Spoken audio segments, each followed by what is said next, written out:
civilians Kita nyo guys, to fight. wala pa rin siyang Encourage them pagbabago. to draw their guns. Kung ano yung mga sinabi niya Yan, dati, buhay yan. yan pa rin siya. Ayan na sila dyan, yan ang instruction ko. Pati yan si Koy.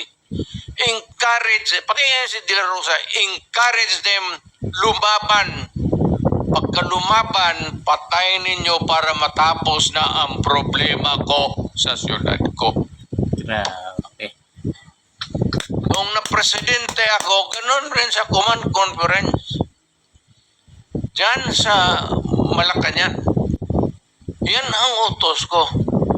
Bakit ko pagbigyan important?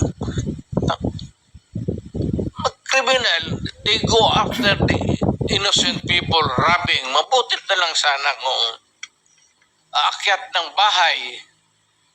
Mayor ako matagal. Aakyat ng bahay. May point naman siya kasi matagal na siyang pagkamayor. Magnakaw.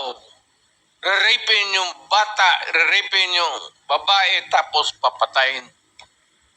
Kung ikaw ang mayor, Tama naman kasi guys, kasi nga naging mayor siya, malaki na experience niya.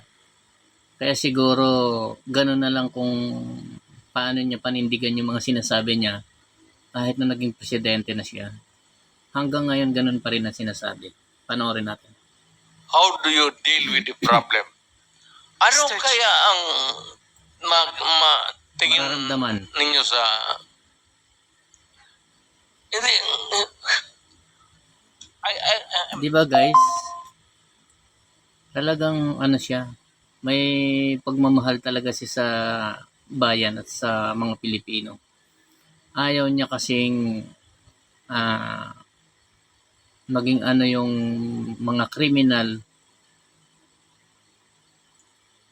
Kaya ayan siya, panoorin natin. I'm sorry to tell you, I'm sorry to express to the nation.